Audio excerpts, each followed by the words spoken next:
Hello everyone, so hi this is Saurabh Raina. इस video में हम बात करेंगे 2024 बोर्ड के इनऑर्गेनिक केमिस्ट्री के सारे पीवाईक्यू के बारे में। ऑलरेडी मैंने 2023 तक पीवाईक्यू कवर किए हुए हैं, तो इस वीडियो में हम 2024 बोर्ड के सारे पीवाईक्यू कवर करेंगे और इसका पीडीएफ आपको मेरे टेलीग्राम चैनल पे मिल जाएगा, जिसका लिंक डिस्क्रिप्शन में है। सबसे पहले हम इनऑर्गेनिक केमिस्ट्री के फर्स्ट चैप्टर की बात करेंगे, डीएनए ब्लॉक एलिमेंट। पहला क्वेश्चन है, Why do transition metal have high enthalpy of atomization? जो ट्रांजिशन एलिमेंट्स होते हैं उनकी हाई इंथैल्पी ऑफ एटमाइजेशन होता है। इंथैल्पी ऑफ एटमाइजेशन का मतलब क्या है? Energy required to remove the atoms. तो एटम्स को रिमूव करने के लिए हाई एनर्जी की रिक्वायरमेंट होती है। ऐसा इसलिए होता है क्योंकि जो ट्रांजिशन मेटल्स है ना, इनमें ना अनपेयर्ड इलेक्ट्रॉन प्रेजेंट होते हैं। अनपेयर्ड इलेक्ट्रॉन प्रेजेंट होने की वजह से ये इंटर एटॉमिक ना मेटालिक बॉन्ड एक दूसरे के साथ बनाते हैं और स्ट्रॉन्ग मेटालिक बॉन्ड बनाने की वजह से एटम सेपरेट नहीं होते और इंथैल्पी ऑफ एटमाइजेशन हाई हो जाता है। As transition metal have a large number of unpaired electron in D orbital of their atom, तो इनमें क्या होता है, strong inter atomic metallic bond बनता है और इनकी इंथैल्पी ऑफ एटमाइजेशन हाई होता है। Which element of 3D series has lowest enthalpy of atomisation? तो जो जिंक है इसकी लोएस्ट इंथैल्पी ऑफ एटमाइजेशन है, क्योंकि ये होता है 3D10 4s2। इसमें सारे इलेक्ट्रॉन क्या होते हैं, पेयर्ड होते हैं। अनपेयर्ड इलेक्ट्रॉन प्रेजेंट नहीं होने की वजह से ये इंटर एटॉमिक मेटालिक बॉन्ड नहीं बनाता है और इसकी जो इंथैल्पी ऑफ एटमाइजेशन है वो क्या हो जाती है, लो हो जाती है। क्वेश्चन नंबर सेकंड है, attempt any 5 of the following. 5 marks का क्वेश्चन है। हमें 7 पार्ट दिए हैं जिसमें से हमें 5 पार्ट करने हैं। ए है, Why zinc is not regarded as transition element? Zinc को हम ट्रांजिशन एलिमेंट कंसीडर नहीं करते। अगर हम जिंक की बात करें तो इसका ना फुली फिल्ड डी ऑर्बिटल होता है ग्राउंड स्टेट में। ग्राउंड स्टेट में ये होता है 3D10 4s2 और इसकी कॉमन ऑक्सीडेशन स्टेट Zn2+ में ये 3D10 प्रेजेंट होता है।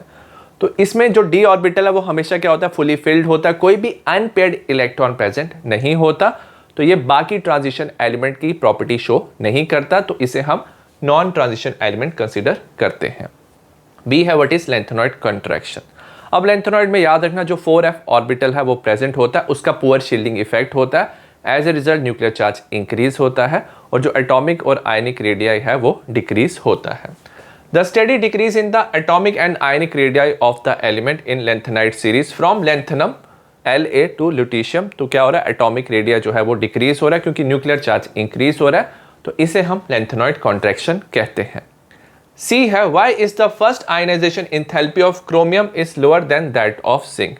मतलब जो क्रोमियम है उससे एक इलेक्ट्रॉन रिमूव करना इजी है as compare to zinc. Answer है, जो क्रोमियम है ये होता है 3D5 4s1, जिंक होता है 3D10 4s2। तो अगर आप क्रोमियम से एक इलेक्ट्रॉन रिमूव करोगे तो ये बन जाता है हाफ फिल्ड स्टेबल 3D5। तो ये हाफ फिल्ड स्टेबल कन्फिग्रेशन आ जाती है आफ्टर लूजिंग 1 इलेक्ट्रॉन। तो ये इजीली एक इलेक्ट्रॉन लूज कर देता है और इसकी आयनाइजेशन इंथैल्पी जो है वो कम हो जाती है। डी है, why are transition elements good catalyst. जो ट्रांजिशन एलिमेंट है वो गुड कैटलिस्ट इसलिए होते हैं क्योंकि इनकी ना वेरिएबल ऑक्सीडेशन स्टेट होती है, तो ये इजीली रिएक्टेंट के साथ कंबाइन करके कॉम्प्लेक्स बनाते हैं और जो कॉम्प्लेक्स बनता है ना उसकी एक्टिवेशन एनर्जी क्या होती है, कम होती है, तो ज़्यादा रिएक्टेंट ना ये प्रोडक्ट में कन्वर्ट कर देते हैं। So they have tendency to show large number of oxidation state transition elements और ability to form complex, so that's why ये good catalyst की तरह काम करते हैं। E है, compounds of transition metal are generally colored, give reason। जो transition metals होते हैं ये generally क्या होते हैं, इनके जो compounds बनते हैं वो colored होते हैं। This is due to presence of unpaired d electrons। तो इनमें ना क्या होते हैं, d जो electrons है वो unpaired होते हैं और हमें पता है जो d ऑर्बिटल है उसकी स्प्लिटिंग होती है और जब क्या होता है, लाइट पड़ता है ना उस पर, तो इलेक्ट्रॉन एक्साइट होता है एक डी ऑर्बिटल से दूसरे डी ऑर्बिटल में, एनर्जी एब्जॉर्ब करता है और जो क्या होता है, जो कॉम्प्लीमेंट्री कलर है वो हमें दिखाई देता है। तो electron get excited to higher D orbital, इसे हम डी ट्रांजिशन कहते हैं। तो एक डी ऑर्बिटल से इलेक्ट्रॉन दूसरे डी ऑर्बिटल में जंप करता है, एनर्जी एब्जॉर्ब करता है और जो करस्पॉन्डिंग कलर है ये हमें दिखाई देता है। सो दैट्स वाई ये जो कंपाउंड्स होते हैं ये कलर देते हैं। एफ पार्ट है, out of KMnO4 and K2MnO4 which one is paramagnetic and why? तो हम क्या करेंगे, Mn का ऑक्सीडेशन स्टेट पता करेंगे तो उससे हमें पता चल जाएगा कौन सा पैरामैग्नेटिक है। तो यहाँ पे पोटेशियम क्या होता है, ये +1 होगा, Mn को x लेंगे, ऑक्सीजन होगा -2 × 4 = 0, तो x हो जाएगा ओवरऑल +7। ठीक है, Mn+7 याद रखना क्या होता है, D 0 होता है। तो ये जो है इसमें कोई भी इलेक्ट्रॉन प्रेजेंट नहीं है, तो ये क्या होगा, डायामैग्नेटिक होगा। वेरस K2MnO4 में पोटेशियम +1 × 2x ऑक्सीजन -2 × 4 = 0। तो आप कैलकुलेट करोगे x आ जाएगा +6 +6 Mn+6 होता है 3D1। तो ये जो है K2MnO4 जो है इसमें एक अनपेयर्ड इलेक्ट्रॉन प्रेजेंट है, तो ये याद रखना क्या होता है, पैरामैग्नेटिक होता है। तो K2MnO4 is paramagnetic because it has unpaired electron whereas KMnO4 is not. G है, complete the following ionic equation. तो हमें आयनिक इक्वेशन को कंप्लीट करना है। तो हमें डाइक्रोमेट आयन दिया Cr2O7 2 नेगेटिव। एसिडिक मीडियम में याद रखना ये कन्वर्ट हो जाता है Cr3+ में। बैलेंस करेंगे, यहाँ पे 2 है तो यहाँ पे 2 लगा लेंगे। ऑक्सीजन कितने हैं, 7 है, तो same amount of water add कर देंगे, तो 7H2O। तो अगर आप H2O ऐड करोगे तो यहाँ पे हाइड्रोजन भी बैलेंस हो जाते हैं और चार्ज भी यहाँ पे बैलेंस हो जाएगा। थर्ड क्वेश्चन है, attempt any 5 of the following. तो हमें 7 पार्ट दिए हैं, इसमें हमें 5 पार्ट करने हैं, 5 मार्क्स का क्वेश्चन है। तो Ce जो 3 है, मतलब Ce+3 जो है वो ईजिली ऑक्सीडाइज हो जाता है, मतलब वो ईजिली इलेक्ट्रॉन लूज करके Ce4 बना देता है। इसके बारे में हमें बताना है, क्योंकि जो Ce4+ होता है इसमें नोबल गैस कन्फिग्रेशन आ जाता है। ठीक है, तो सीरियम जो 4+ है वो स्टेबल होता है क्योंकि ये नोबल गैस कन्फिग्रेशन होता है। ये होता है CeXe4F05D06S0। सो ईजिली जो Ce3+ है वो 4+ में कन्वर्ट हो जाता है। बी है, E0 of Mn2+2 Mn reduction potential दिया है -1.18 volt. Why is this value highly negative in comparison to neighbouring D block element. तो ये जो वैल्यू है हाईली नेगेटिव है अदर एलिमेंट से कंपैरिजन में। हाईली नेगेटिव का मतलब क्या होता है, जो Mn है 2+ की फॉर्म में ये ज़्यादा स्टेबल होता है। ये इसलिए ज़्यादा स्टेबल होता है क्योंकि ये D5 बन जाता है, ये हाफ फिल्ड स्टेबल कन्फिग्रेशन होती है। सो दैट्स वाई जो Mn है वो 2+ की फॉर्म में रहता है और इसका जो रिडक्शन पोटेंशियल है हाईली नेगेटिव होता है as compare to other elements. C है, what element of 3D series has the lowest enthalpy of atomisation and why. Lowest enthalpy of atomisation zinc का होता है क्योंकि इसकी इलेक्ट्रॉनिक कन्फिग्रेशन 3D10 4s2 होती है और क्योंकि ये सारे इलेक्ट्रॉन्स इसमें क्या होते हैं, पेयर्ड होते हैं, तो ये कोई भी मेटेलिक बॉन्ड शो नहीं करता। So zinc due to absence of unpaired electron in zinc, तो इंटर एटॉमिक मेटेलिक बॉन्डिंग क्या होती है, वीक होती है और जो एंथैल्पी ऑफ एटमाइजेशन है वो क्या हो जाती है, लो हो जाती है। डी है, what happen when sodium chromate is acidified. Sodium chromate होता है Na2CrO4। अगर आप इसकी एसिडिफिकेशन करो ना, ये येलो कलर का होता है, तो ये डाइक्रोमेट में कन्वर्ट हो जाता है। हमारा बनाता है Na2Cr2O7, सोडियम डाइक्रोमेट बनता है और ये जो कलर है ये ऑरेंज कलर होता है, साथ में Na++H2O, तो ये रिएक्शन होता है। ई है, zinc cadmium mercury are soft metal. Why. अब ये जो जिंक कैडमियम मरकरी है इनका d ऑर्बिटल कंप्लीटली फिल्ड होता है इनकी ग्राउंड स्टेट में और इनकी कॉमन ऑक्सीडेशन स्टेट में। इनके सारे इलेक्ट्रॉन्स क्या होते हैं, पेयर्ड होते हैं। पेयर्ड होने की वजह से ये मेटेलिक बॉन्ड इजीली नहीं बनाते, इनका मेटेलिक बॉन्ड वीक होता है और ये सॉफ्ट मेटल होते हैं। एफ है, why is permanganate titration not carried out in presence of HCl।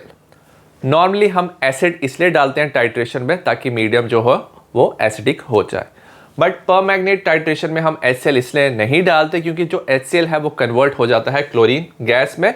As a result हमें अनसेटिस्फैक्ट्री एंड पॉइंट मिलता है टाइट्रेशन का, क्योंकि ये क्या है, ठीक से रिएक्शन नहीं दे पाता है।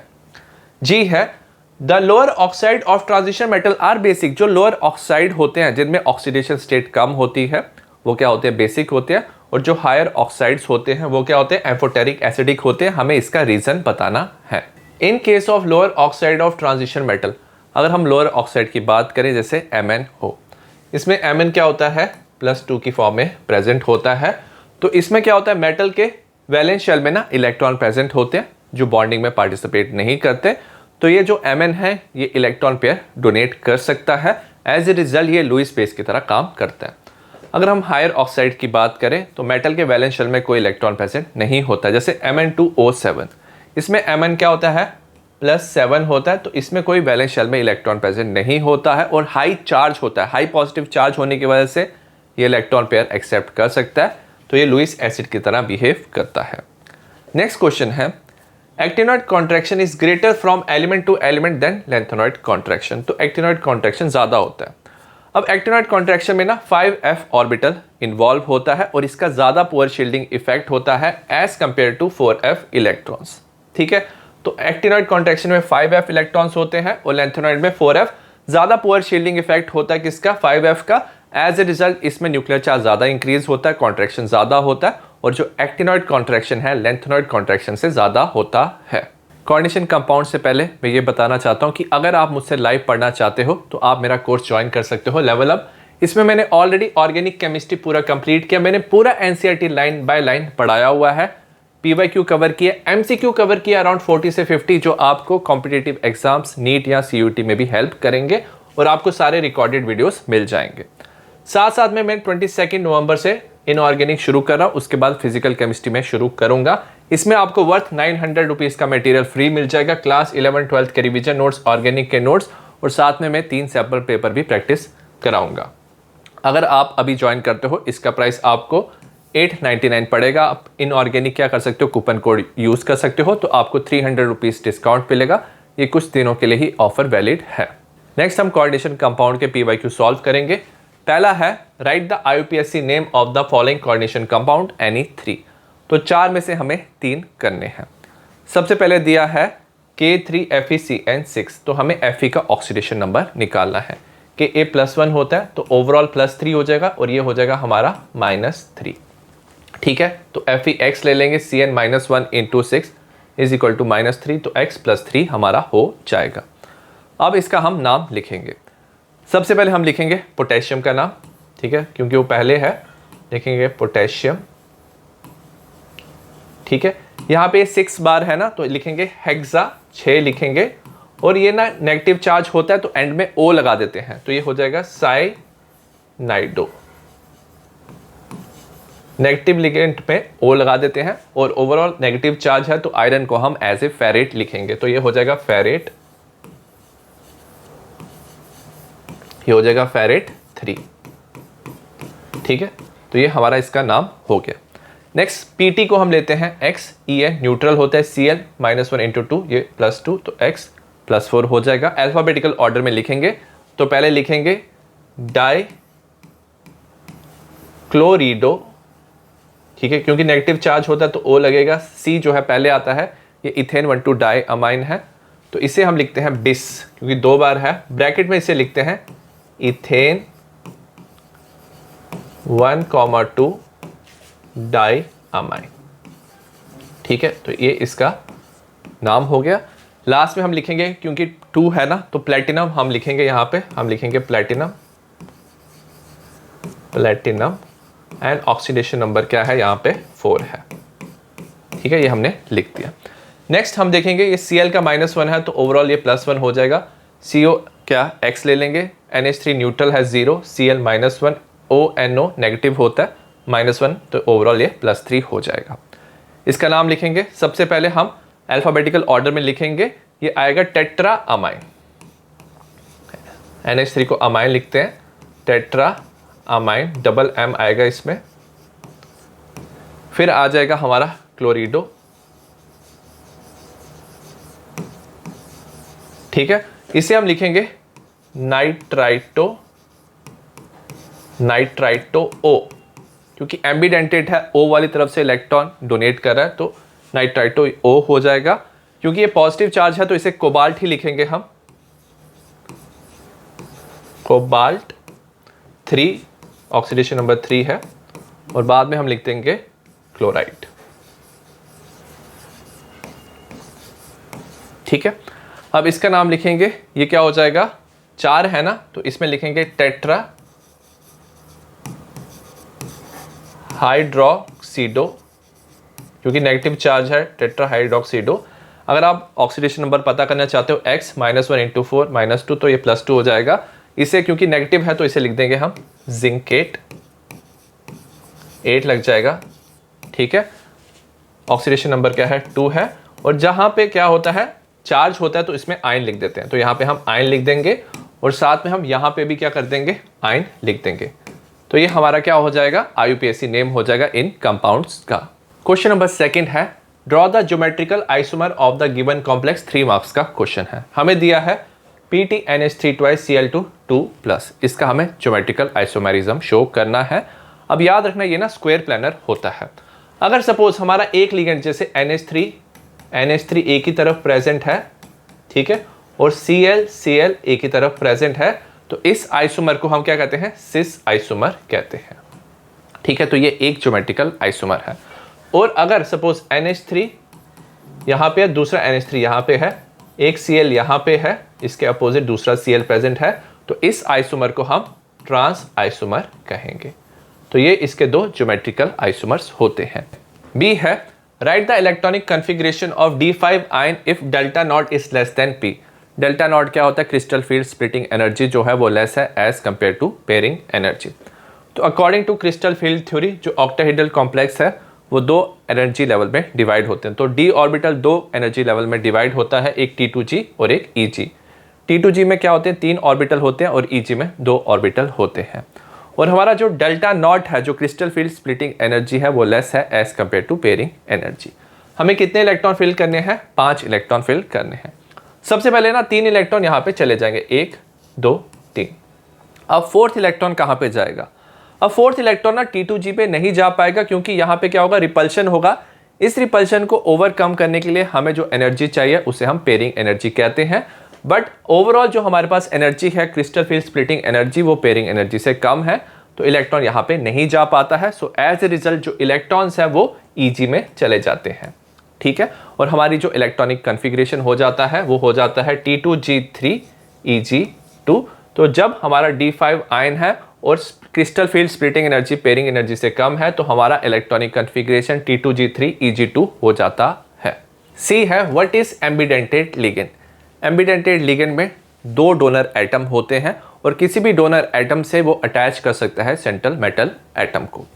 तो ambidentate ligand are those ligand which can attach themselves to the other central metal atom through 2 different atom. तो 2 डिफरेंट एटम से वो अटैच कर सकता है, बट एट ए टाइम ये एक ही एटम से अटैच करेगा। जैसे NO2 है ग्रुप, ये अपने आप को अटैच कर सकता है सेंट्रल एटम से नाइट्रोजन से, या ये अटैच कर सकता है ऑक्सीजन से, तो इसे हम एम्बिडेंटेड लिगेंड कहते हैं। क्वेश्चन नंबर 3 है answer any 5 of the following. हमें ना 7 ऑप्शन दिए, हमें 5 आंसर करने हैं, 5 मार्क्स का क्वेश्चन है। How is the crystal field splitting energy for octahedral complex related to that of tetrahedral complex delta T. तो हमें डेल्टा नॉट और डेल्टा टी का रिलेशनशिप बताना है, बट इनमें क्या होना चाहिए, लिगेंड जो है वो सेम होने चाहिए। तो याद रखना जो डेल्टा टी होता है, crystal field splitting energy for tetrahedral complex is 4/9 of delta not. ठीक है, ये चीज आपको याद रखनी है। जब लिगेंड्स क्या है, सेम होते हैं, तो टेट्राहेड्रल कॉम्प्लेक्स की splitting energy is equal to 4/9 of splitting energy of octahedral complex. B part है write the IUPAC name of the following complex. हमें कॉम्प्लेक्स दिया, इसका हमें नाम बताना है। सबसे पहले ऑक्सीडेशन नंबर निकालेंगे। NO3 क्या होता है, -1 होता है, ये 2 है, तो ये +2 हमारा हो जाएगा। ठीक है, तो ये X Cl-1 En0 होता है +2, तो ये +4 हो जाएगा। इसका नाम लिखेंगे, इसका नाम लिखेंगे डाइक्लोरिडो, ये हो जाएगा हमारा डाइक्लोरिडो। ठीक है, ये लिखेंगे बिस इथेन 1,2 डाइअमाइन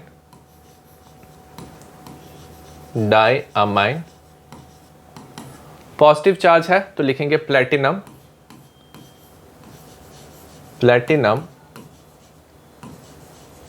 ऑक्सीडेशन नंबर 4 है, और नीचे NO3 क्या होता है, नाइट्रेट होता है। ठीक है, तो ये इसका क्या हो जाएगा, IUPAC नेम हो जाएगा। सी है write the geometrical and magnetic behaviour of the complex. हमें दिया NiCO4 on the basis of valence bond theory. तो हमें इसका ज्योमेट्रिकल और मैग्नेटिक बिहेवियर बताना है। सबसे पहले ये CO जो है ये क्या होता है, न्यूट्रल होता है, ये ओवरऑल न्यूट्रल है, तो ऑक्सीडेशन नंबर Ni का 0 होगा, तो ये ग्राउंड स्टेट में ही प्रेजेंट होगा। 3d8 4s2 में ये प्रेजेंट होगा। तो हम लिख लेते हैं 1 2 3 4 5 6 7 8, ये 8 इलेक्ट्रॉन्स हैं, यहाँ पे 2 इलेक्ट्रॉन्स हैं। अब जो CO होता है ना, ये स्ट्रॉन्ग लिगेंड होता है, ये इलेक्ट्रॉन्स की पेयरिंग करता है, तो सारे इलेक्ट्रॉन्स एक तरफ क्या हो जाएंगे, पेयर्ड हो जाएंगे। ठीक है, तो हमारे कितने इलेक्ट्रॉन्स हैं यहाँ पे 10 है, तो हमारे सारे इलेक्ट्रॉन्स यहाँ पे क्या हो जाएंगे, पेयर्ड हो जाएंगे। ठीक है, और उसके बाद वाले ऑर्बिटल में जो CO होगा वो इलेक्ट्रॉन पेयर डोनेट करेगा, बॉन्डिंग बनाएगा। तो यहाँ पे 4 है, तो ये अगले 4 जो ऑर्बिटल हैं इसमें ये क्या करेगा, इलेक्ट्रॉन पेयर ये डोनेट करेगा। ठीक है, तो यहाँ पे इलेक्ट्रॉन पेयर डोनेट किया, किसमें किया, एक S और 3 P में डोनेट किया इलेक्ट्रॉन पेयर CO ने, तो हाइब्रिडाइजेशन हो गई हमारी sp3। ठीक है, sp3 को हम क्या कहते हैं, टेट्राहेड्रल कहते हैं। ठीक है, तो ये हमारा टेट्राहेड्रल क्या हो जाएगा, इसका स्ट्रक्चर हो जाएगा। और अगर आप देखोगे सारे इलेक्ट्रॉन्स इसमें क्या है, पेयर्ड हैं, इलेक्ट्रॉन सारे पेयर्ड हैं, तो ये डायामैग्नेटिक हो जाएगा। ठीक है, तो ये डायामैग्नेटिक होगा, तो ये इसका क्या है, ज्योमेट्री और मैग्नेटिक बिहेवियर है। डी है, what type of isomerism is shown by the complex. हमें कॉम्प्लेक्स दिया CONH36 CrCN6, ये कॉम्प्लेक्स दिया हुआ है, कौन सा आइसोमेरिज्म ये शो कर रहा है। कभी भी हमें ऐसे 2 एंटिटी दिए हुए हैं, तो एक कैटायनिक होता है, एक एनायनिक होता है, इसमें आप क्या कर सकते हो, लिगेंड जो है आप एक्सचेंज कर सकते हो मेटल के साथ।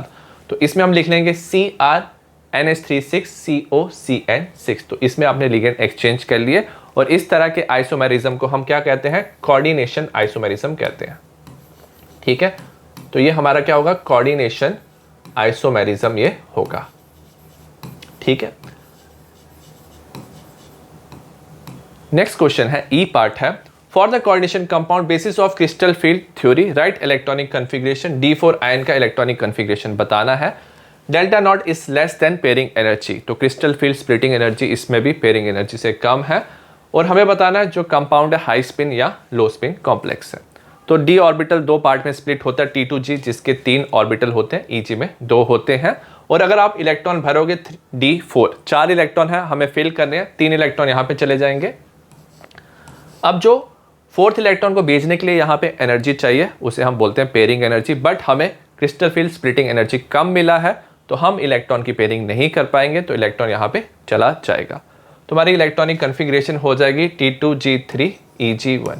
अगर आप देखो इसमें सारे इलेक्ट्रॉन्स क्या है, अनपेयर्ड है, तो इसे हम क्या कहते हैं, हाई स्पिन कॉम्प्लेक्स। तो यहाँ पे हमारा क्या बन जाएगा, हाई स्पिन कॉम्प्लेक्स बन जाएगा, क्योंकि इसमें सारे इलेक्ट्रॉन्स क्या है, पेयर्ड हैं। ठीक है, तो ये हाई स्पिन कॉम्प्लेक्स होगा। F है, out of CONH36 3+ and CONH34 Cl2+, which one is heteroleptic and why. अब याद रखना कोऑर्डिनेशन कंपाउंड ना 2 तरह के हो सकते हैं। होमोलिप्टिक में ना same type of ligand present होता है, तो पहला वाला क्या होगा, होमोलिप्टिक होगा, क्योंकि यहाँ पे सिर्फ NH3 प्रेजेंट है। वेरएस हेट्रोलिप्टिक में क्या होता है, different type of ligand present होते हैं। यहाँ पे अगर आप देखोगे NH3 है, Cl है, तो CO is bonded to 2 different ligands, तो ये जो कॉम्प्लेक्स होगा ये हमारा क्या होगा, हेट्रोलिप्टिक कॉम्प्लेक्स होगा। G है, draw the structure of the optical isomers of, तो हमें ऑप्टिकल आइसोमर ड्रॉ करना है PTCl2En2+। अब याद रखना जो ऑप्टिकल आइसोमर्स होंगे ना, ये ना सिस फॉर्म होते हैं, तो सिस फॉर्म ही ऑप्टिकल आइसोमर्स बना पाते हैं, वेरस ट्रांसफॉर्म नहीं बना पाते, क्योंकि ट्रांसफॉर्म में मिरर इमेज जो होती है वो सेम होती है। तो इसका सिस फॉर्म पहले बनाएंगे, यहाँ पे लिख लेंगे Cl, यहाँ पे Cl लिख लेंगे। En हमारे ट्वाइस है, ये डाइडेंटेड होता है En, तो En हम ऐसे बना लेंगे, यहाँ पे En, ठीक है, और ये En। ठीक है, तो ये हमारा एक सिस फॉर्म बन गया। इसकी मिरर इमेज बनाएंगे, तो ये हो जाएगा Cl, ये बन जाएगा हमारा En, यहाँ पे En बन जाएगा, डाइडेंटेड होता है En। तो ये हमारे 2 स्ट्रक्चर बन गए ऑप्टिकल आइसोमर्स के। तो ये दोनों क्या है, non super imposable mirror image है, इनैंशियोमर है, तो एक लीवो रोटेटरी होगा, एक डेक्स्ट्रो होगा। तो ये हमारा स्ट्रक्चर बन गए। आई होप आपको PYQ समझ आए हो इनऑर्गेनिक केमिस्ट्री के। सिमिलर टाइप ऑफ वीडियो मैंने ऑर्गेनिक का भी बनाया है, और जल्द मैं फिजिकल केमिस्ट्री का भी वीडियो ले आऊँगा, लिंक आपको डिस्क्रिप्शन में मिल जाएगा। See you in the next video, bye.